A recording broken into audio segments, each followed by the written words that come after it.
પ્રાઇવેટના મારા સંબંધી હતા, ત્રણે થર પ્રાઇવેટમાં દવાખાના મળ્યા, બરોબર, એ ડિલિવરી નોર્મલ થઈ ગઈ, બરોબર, અને બેનો જમતમ વર્તન કરે, ડૉક્ટર સાહેબ જમતમ વર્તન કરે, આ થોડું ચાલે ભાઈ. અને પાછા એમ કે મારે નોકરી મિલતી ભલે મિલે, આ દીકરીને જમતમ કોણ બોલતા જમતમ બોલો એટલે તમે યાર અમે સરપંચ છીએ, ના છોડી યાર આ થોડું ચાલે, સરકાર દવાખાને બોલ બોલ. રાધનપુર, સાતલપુર અને સરહદી વિસ્તાર એટલે એવો વિસ્તાર કે જ્યાં અભણ ભોળી પ્રજા છે. આ ભોળી પ્રજા ગરીબ પણ છે, જેથી આ પ્રજા છે તે પ્રજા સરકારી હોસ્પિટલનો સહારો લેતી હોય છે. કોઈ પણ દુઃખમાં કે અન્ય કોઈ દવા કરાવવી હોય તો આ લોકો હોસ્પિટલ જતા હોય છે અને જેમાંય સરકારી હોસ્પિટલનો સહારો લેતા હોય છે. રાધનપુરમાં નવલખા સાહેબ હતા તે સમયે આ રેફરલ હોસ્પિટલ ધમધમતી હતી. લોકોને એમ થતું હતું કે નવલખા છે અને કોઈ પણ દર્દ હોય તો આ દર્દને દૂર કરી દેશે. આવા અનુભવી ડોક્ટર હતા અને તેમને માનવતા પણ એવી હતી. કારણ કે આ નવલખાને ત્યાં જ્યારે હોસ્પિટલ સવારમાં શરૂ થાય ત્યારે લાંબી લાંબી કતારો લાગતી હતી દર્દીઓની, અને આ તમામ દર્દીઓ આ રાધનપુર રેફરલ હોસ્પિટલમાં સારવાર કરાવતા હતા. અરે એટલું જ નહીં, કચ્છમાંથી પણ આ હોસ્પિટલમાં સારવાર કરાવવા માટે લોકો આવતા હતા, કારણ કે એ સમયે નવલખા હતા. કારણ કે નવલખા આ ડોક્ટર એવા વ્યક્તિ હતા કે જે માનવતા રાખી અને પોતાની જે હોદ્દો છે તે હોદ્દાનો ઉપયોગ કેવી રીતે કરવો અને લોકોની સેવા કેવી રીતે કરવી, આ બધું કરીને આ રીતે દવાઓ કરતા હતા અને લાગણીપૂર્વક દર્દીઓને આશ્વાસન આપતા હતા. નવલખા રિટાયર થયા બાદ હાલના જે ડોક્ટરો છે તે ડોક્ટરો પોતાની મનમાની ચલાવી રહ્યા હોય તેવું અનેકવાર જોવા મળે છે. કારણ કે આ ડોક્ટરો દ્વારા આવતા દર્દીઓ સાથે અનેકવાર ઘર્ષણ થતું હોય છે. આ લોકો માત્ર ને માત્ર જાણે પોતાનો પગાર લેવા માટે આ હોસ્પિટલમાં નોકરી કરતા હોય તેવા દ્રશ્યો અનેકવાર જોવા મળ્યા છે. અરે આ લોકો એટલા બધા સ્વાર્થી છે કે સરકારમાં કરોડોની લાખો રૂપિયાની દવા અહીંયા આપવામાં આવે છે, તેમ છતાં આ દવા ઉપલબ્ધ નથી તેવું કહીને આ લોકો ચીઠી આપતા હોય છે. તેવા પુરાવા પણ જોવા મળ્યા છે. ત્યારે આ એક પુરાવો પણ જોઈ અને આગળ વધીએ. મારું નામ લાધુજી ઠાકોર, મુકામ પેદાશપુર, તાલુકો રાધનપુર. આજે સવારમાં હું રેફરલ દવાખાને ગયો અને રેફરલ દવાખાને જઈને મેં ચેક કરાયું તો મારે ડાયાબિટીસ આવ્યું. તો ડાયાબિટીસની દવા લેવા માટે હું આપણે જે રેફરલમાં જે મેડિકલ અહીંયા ગયો તો એ લોકોએ એવું કીધું કે આ દવા જ નથી. તો હું પાછો ડૉક્ટર પાસે ગયો તો ડૉક્ટરે મને એવું કીધું કે આ દવા તમે આગેવાનો કાંઈ લખતા નથી અને આ દવાઓ આવતી નથી, ના એ ડૉક્ટરે ઓછા છે. તો સરકારશ્રીને મારી નમ્ર અરજ કે અહીંયા દવા મોકલાવો, અને અહીંયા અમારે દવા ના હોય તો જે મેડિકલ જે પ્રાઇવેટ છે એમાં લેવા જવી પડે તો ખૂબ જ મોંઘી પડે છે. તો સરકારશ્રીને મારી નમ્ર અરજ કે દવા વહેલાસર મોકલાવો. આ પુરાવો જોયા બાદ તમને થયું હશે કે રાધનપુર રેફરલ હોસ્પિટલમાં કેમ દવા નહીં ઉપલબ્ધ હોય? દવાઓ તો ઉપલબ્ધ હોય છે, પરંતુ આ લોકો દ્વારા જે બહાર મેડિકલ છે ત્યાં મેડિકલમાં આ લોકોનું કમિશન હોય છે, જેથી આ લોકો દ્વારા આવી ચિઠ્ઠીઓ લખી અને ગરીબ દર્દીઓને બહારથી દવા લેવા માટે મજબૂર કરે છે. કારણ કે આ લોકો સ્વાર્થી હોય તેવું પણ આ વિડીયો જોયા પછી જોવા મળે છે. કારણ કે આ હું નથી કહી રહ્યો, આ દર્દીઓ કહી રહ્યા છે.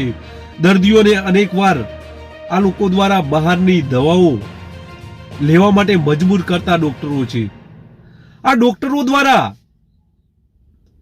અનેકવાર જે દર્દીઓ હોય છે તેનાથી ઘર્ષણ થતું હોય છે. ત્યારે આવો જ એક કિસ્સો તાજેતરમાં બન્યો છે. રાધનપુર રેફરલ હોસ્પિટલમાં લાખો અને કરોડો રૂપિયાની મશીનરી ઉપલબ્ધ છે, છતાંય આ લોકો નોર્મલ અકસ્માત કે નોર્મલ સારવાર હોય તો આ લોકોને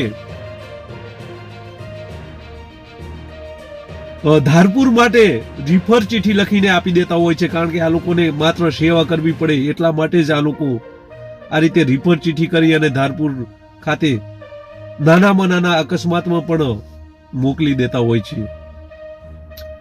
તાજેતરમાં એક બહેન અહીંયા પ્રસ્તુતિ ડિલિવરી કરાવવા માટે આવે છે. આ લોકો દ્વારા આ બહેનને એડમિટ કરવામાં આવે છે અને ત્યારબાદ રાત્રિના સમયે એટલે કે 1:30-2 ના સમયગાળા દરમિયાન આ બહેનના સગાને અથવા તો આ બહેનને કહેવામાં આવે છે કે જે તમારું બાળક છે તે તમારું બાળક ચોંટી ગયું છે, જેથી તમારે પ્રાઇવેટ હોસ્પિટલમાં જવું પડશે. અરે સાહેબ, તમારે ત્યાં લાખો કરોડો રૂપિયાની મશીનરી છે, આ મશીનરીનો ઉપયોગ તમે કરતા નથી અને પ્રાઇવેટ હોસ્પિટલોમાં આ લોકોને જવા માટે કેમ મજબૂર કરો છો? શું તમારી આ પ્રાઇવેટ હોસ્પિટલોમાં ભાગીદારી છે? આ પેશન્ટો જાય એટલે તમને તેનું કમિશન મળે છે? જો કમિશન ના મળતું હોય તો તમે આવું કરો જ નહીં, કારણ કે આ એક પુરાવો છે. અરે માનવતા રાખો, કારણ કે તમે ડોક્ટર છો ને તમારા વિશ્વાસ ઉપર આ લોકો અહીંયા સારવાર માટે આવે છે. આ જે બહેન છે તેને મજબૂર કરી અને રાધનપુર રેફરલ હોસ્પિટલમાંથી રાત્રિના સમયે આ બહેનને ડરાવવામાં આવે છે કે તમારે બાળક ચોંટી ગયું છે, જેથી આ બાળકની ડિલિવરી નોર્મલ અહીંયા નહીં થાય. આ જે પરિવાર છે એ પરિવાર ગભરાઈ જાય છે અને આ પરિવાર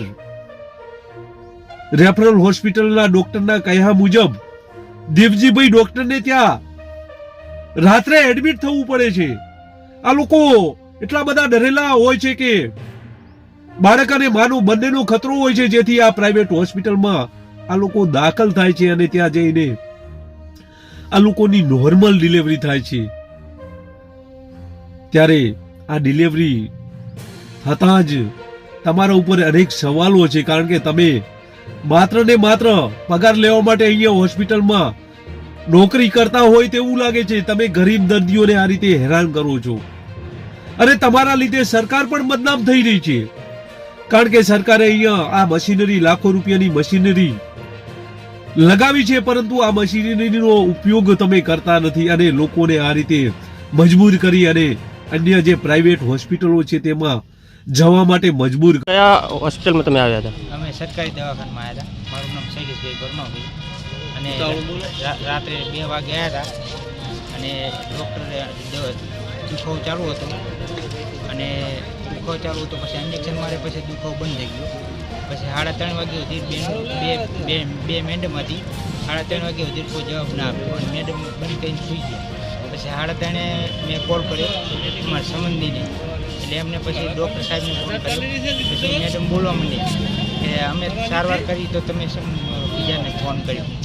પછી એમને એમ કીધું કે તમારા બાળક ચોંટી ગયું છે તો તમારે ઉપરથી ઓપરેશન કરાવીને જવું પડશે. તો અમને દેવજીભાઈના દવાખાનું લખીને આપ્યું. તો અમે દેવજીભાઈના દવાખાનામાં લઈ ગયા.